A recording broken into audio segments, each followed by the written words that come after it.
Okay, and welcome to an instructional video for Guild Manager. Guild Manager is an add-on that is designed to make certain actions a guild master would have to take routine. It is not a catch-all for everything. There's still a lot of stuff that a guild manager or a master must do in order to maintain their guild that is on a case-by-case basis. This isn't a catch-all, but hopefully it will make life easier for a lot of people. So let's go in. This is going to be on my Paladin on Lightbringer, Yottabyte. Let's go into the world.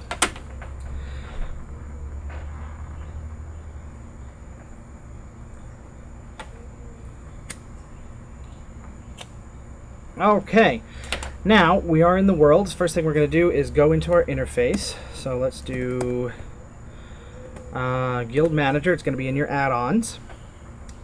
And we're going to look at each of the settings. Now, first thing you're going to notice is that it has the name of the add-on, of course, and it tells you your mode. There are 3 modes, 2 of which are active. The other one isn't quite functional at this recording.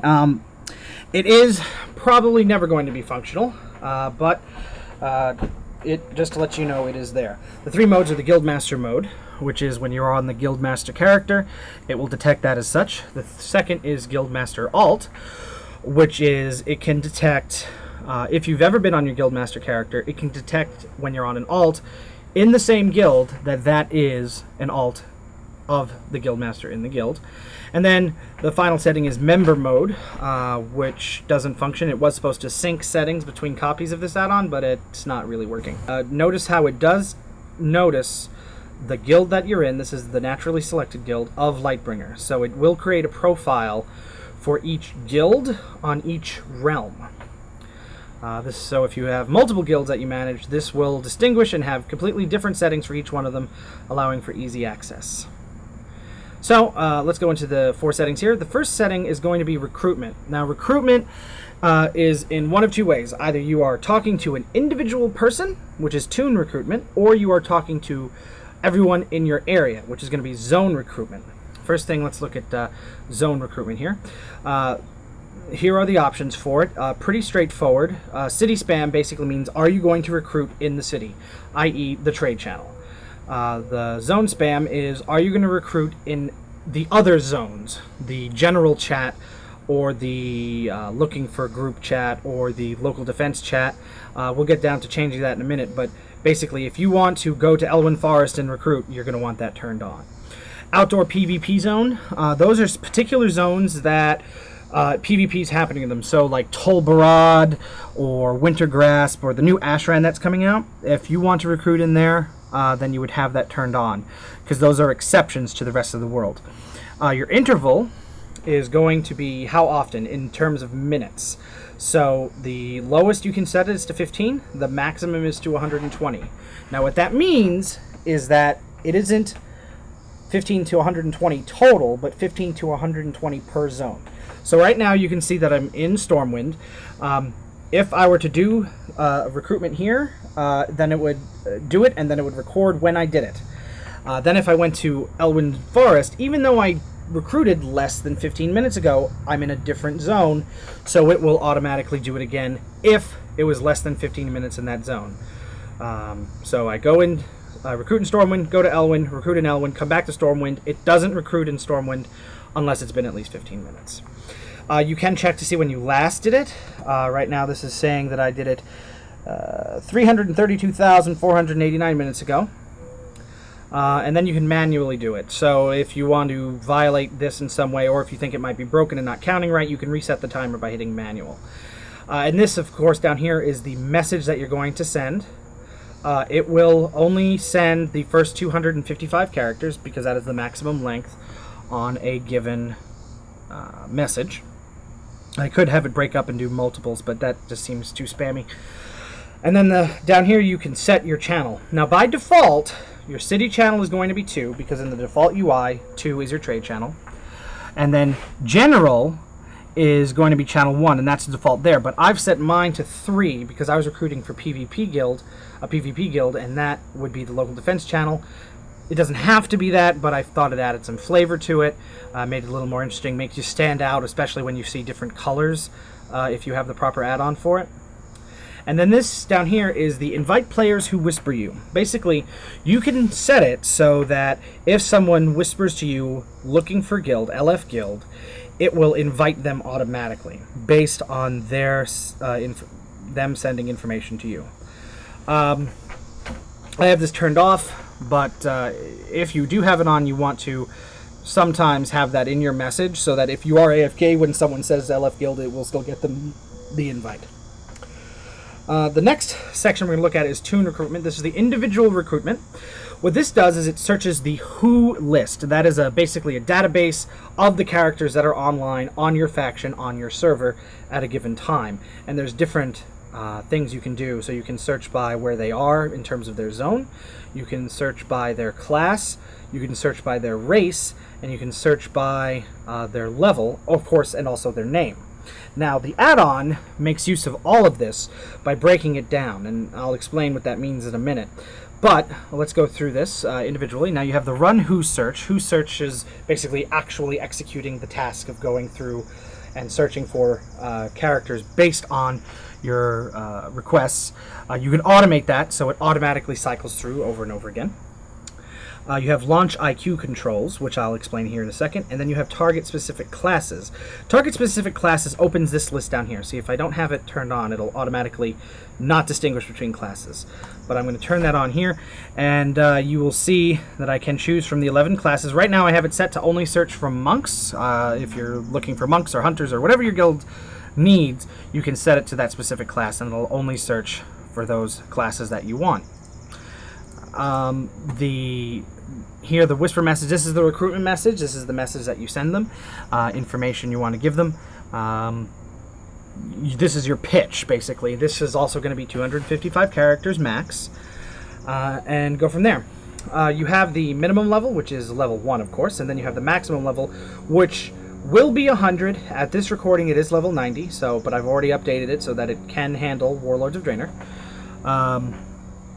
This is good because some guilds, maybe they're a Twink guild, so they might set this for like Burning Crusade, Twink guild, so they'll look at 70 and 70. They'll set the minimum and maximum. It'll only search in that range. Or if they are a rating guild, current content rating guild, maybe they are only looking for players who are currently level 90. As you can see there, I had to set the minimum and then the maximum. And that's pretty much it. Now, going back to IQ controls. This add-on doesn't actually invite people. It can't do that. It's against the Blizzard rules. It doesn't allow a machine to do the inviting for you. It's considered a potential for spam and all that fun stuff. So what it does is it actually adds them to a queue. Basically a list of players. Currently it's empty, of course, because it hasn't been recruiting. And when it finds one that qualifies or meets the specifications that you're looking for, it'll add them to the queue. And then when you press a particular button, which we'll go into in a minute, it will then add that person to the guild, or it'll at least invite them and then go from there. Invitation control. You have the first setting is the launch DNIL controls. Now what DNIL stands for is do not invite list. What that means is when I recruit someone to the guild individually, if they decline or if they accept, they are put on the DNIL list, such that if they declined, when it scans and finds them again, it will not invite them more than once. To not have this is considered very spammy. It's very rude. Shouldn't be done. So that's why the DNIL was put in there, so it only asks one time, and if they say no, then so be it. Now the controls, that can be accessed here. Now sometimes it would take a very long time to load those controls because as you recruit, the list gets very long. In fact, the list is so long that the list isn't even showing up here anymore because it can't actually read the database. So from here you have the ability to add names manually, so you put in the name, add the name there, or you can purge the entire list. I do not recommend doing that. The reason is because this is a manual function. If you're going to remove anyone from the DNIL list, it's going to be on an individual basis, and I have other settings that will do that better. The member maximum, this is if maybe you want a medium-sized guild or maybe you want a small-sized guild. You don't want 1,000 players. You can adjust this so that it'll stop recruiting after you reach a particular number of players. Stop is just an emergency stop button. If you're in the middle of a recruitment cycle and something's gone wrong and you need to stop it, you just come here, you hit the stop button, and it'll turn off. This is where you would announce new players, new characters who have joined the guild. You can announce them to either no one, the officer channel, or the guild channel. Most people would pick the guild channel. Some guilds, like mine, we use the officer channel, where everyone can see the officer channel, but only officers can broadcast in the officer channel. So it's more like an official announcement kind of message. So that's what that's there for. Down here you have the welcome whisper. This is if someone accepts the invitation to your guild. Whether you invited them or not, this will send them a whisper saying, welcome to the guild, you know, whatever you want, but welcome to the guild, here's some tips, here's some information. Again, 255 character limit. Same limit on the decline whisper, which the decline whisper is something that they would, character would only get if they declined your invitation. And that would be, you know, you can see by my writing in there, you know, I'm sorry you decided not to join us. If you reconsider, contact us. That having been said, I will respect your decision and not send another invite to this tune unless you ask. So I'm basically saying, hey, sorry you didn't like us, but, you know, I'm not going to be one of those people who constantly invite you over and over again. Have a good day. And sometimes, actually, they'll respond back to you and say, wow, that was really nice. Can I get an invite? And if you want to bring them in, bring them in. The next section we're going to look at is pruning. Pruning basically means you're going to remove characters from your guild who don't meet the criteria of guild members you want in your guild. For the most part, you're probably going to be looking at remove inactive. What I do here is I have two settings. I have the remove inactive and the remove low levels, but the remove low levels is off. This button here, the prune, that actually executes the task based on these settings. So let's look at this setting here.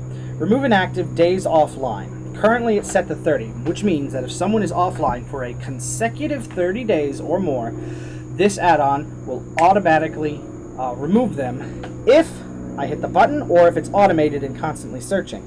There are exceptions to this, which I will get into down here.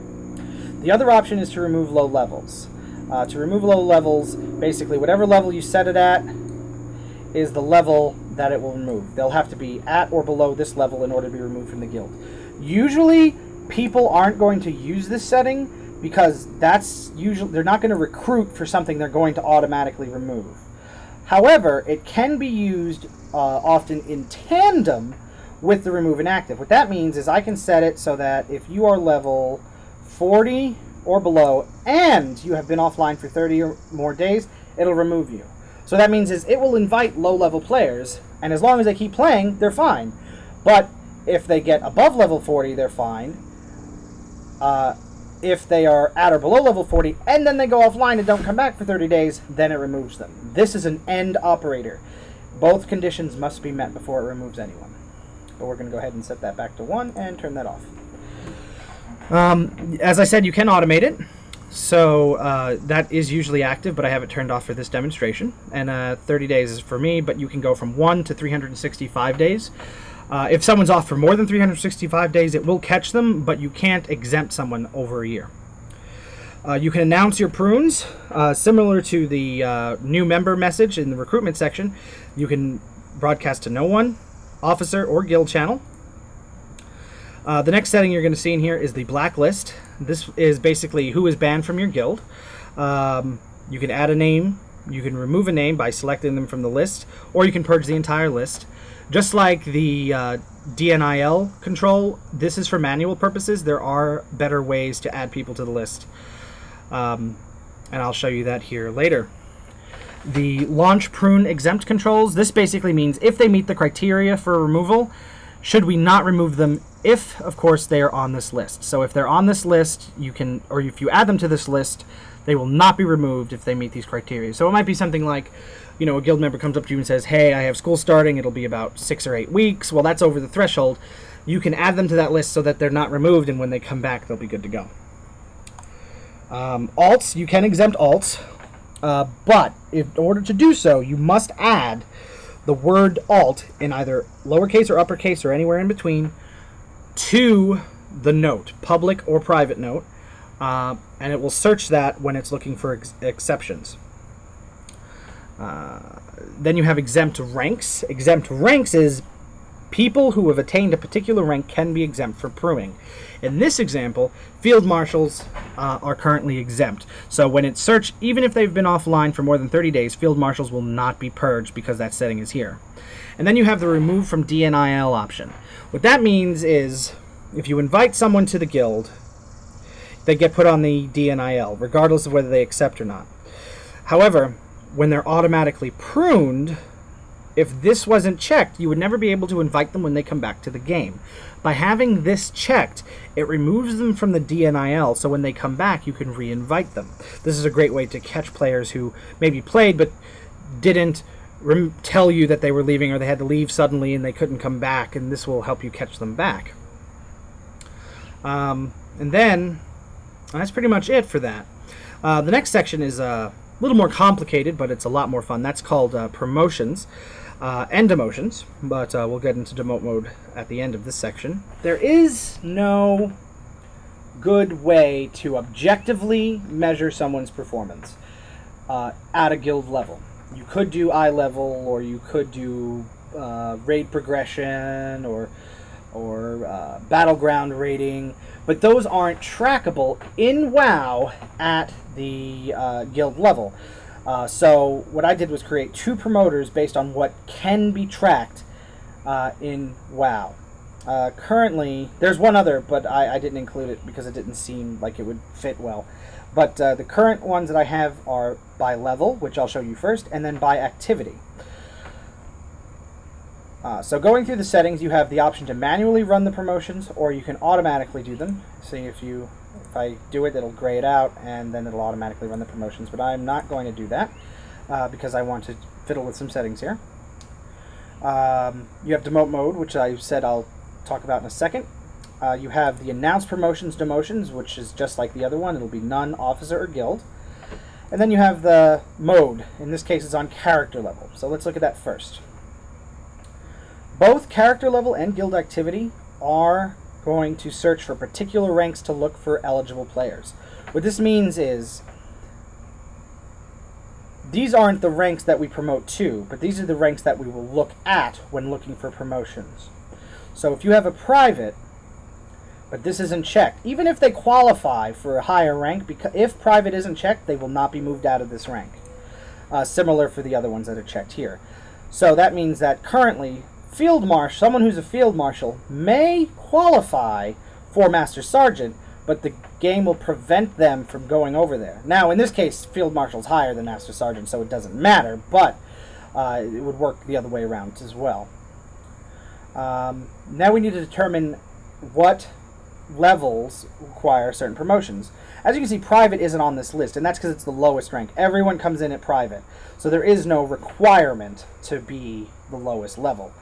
The next rank, of course, here is corporal, and I set the level threshold at 60. Now, it's important that your level threshold not equals, so nothing on this list can equal in terms of ability to reach, or one will go over the other. So if I were to set Knight as well at 90 and Master Sergeant, it will pick Knight because that is the highest achievable. And this is pretty simple. It's just saying where you want them to go and at what level can they go there. So we have 90, 80, and 60 respectively for these 3 ranks. Now let's look at guild activity. Guild activity is actually based out of the guild level system.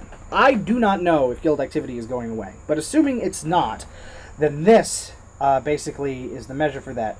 And I picked the largest number I could possibly fit in this box and the lowest number I could possibly fit in this box. Chances are you probably want to do this manually. And this is going based on total guild activity. So what this is basically saying is if this person has done this much guild activity, either through quests or guild groups or whatever, or helping get achievements, then that number is objectively measured in the game, and when they reach a certain point, they will automatically be promoted to these ranks. This is good for when you have a guild that you're wanting to level, which is going away, but before that point, if you're trying to level the guild, then incentivizing activity is best, because this is directly proportional to the experience that the guild will earn. And then we have demote mode. Demote mode is if someone is at a rank and they do not qualify for that rank. Usually this is not employed unless you have changed the settings and then want to reset the length. So if I, bumped this up to 70 and I bumped this up to 90, and I'm 91, and then I bumped this up to 100. Well, I put it at 101, but you see my point. If I bumped it up to that, then I would come into demote mode and run my promotions, and that will automatically set everyone so they're at the proper ranks. Now I'm going to just set these back to what they were. That was 90, that was 80, and that was 60. Now, the reason why this is set the way it is with 101, it is always one level beyond what is possible. So you can set the ranks outside of conceivable and then adjust them accordingly. So right now it's just set at 90, 80, and 60. And when you have demote mode active, you'll see that a new window becomes available called the player exemption list. Just like the prune exemption list, this is if they don't qualify that rank anymore, but you want to keep them there anyway, you add them to this rank, to this list, and then when they would otherwise qualify for demotion, they would not be demoted. It'll check past that. Again, that's manual control only. There are better ways, and I'll show them to you here in a moment. And then the final section we're going to look at is announcements. Announcements are basically, if you have some important information that you'd like to say, you can put that in the guild message of the day. However, the guild message of the day is often not seen by players because it blends in with the other startup text, or it gets scrolled past entirely due to other add-ons and whatnot blocking the text. So that's not a really good way to get information to guild members. So what I did here was create a list of 5 setting modules for 5 different announcements, up to 5. And each one lets you add text of unlimited length. It lets you set which channel it goes to. Right now it's disabled, but you can set it to officer or guild. It tells you how often, or excuse me, how much time must pass before broadcasting it from the last announcement, and it tells you what border you want to put around it, if any. So that means it'll, and I'll demonstrate that here, test message, and I'm just going to accept that, and I'm going to say officer, and I'm going to put in diamonds. Basically, what it did was it broadcasted my message, and then it put the border around it top and bottom. Now, the reason why I put the border in is because this can be unlimited length. It'll break it up by 255 characters to the closest word, and so it could be 1,000 characters, but then it'll break it up into essentially 4 messages. Put the border at the top of the first one and at the bottom of the last one, and so that way people know it's all one continuous message. You don't want to do this too often, because then people will start putting you on ignore. But I'm going to disable this for the time being. Oh, if I hit announce now, I bet you.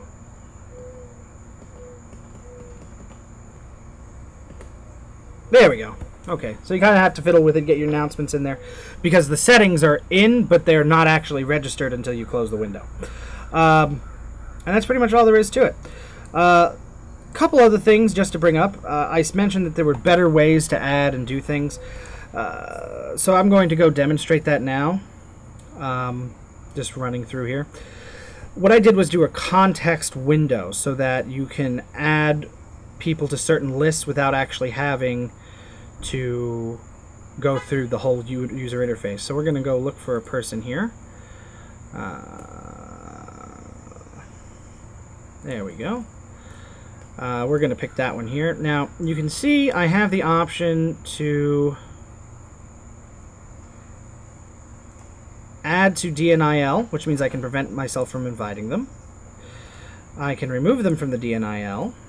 I can add to Blacklist, which it will announce down here that I've added them to the Blacklist, and if anyone invites them, they will be auto-kicked automatically. Not the person who invited them, but the person itself. And you can see when I remove them there, it's automatically announced. I can invite them to the guild, which would automatically invite them to add them to the DNIL. Alright, so that's pretty much all there is to it. If you have any questions, feel free to ask. This is pretty much released as is. It's something I've had for a while. It's been serving me well. And that's pretty much all there is to it. Thank you.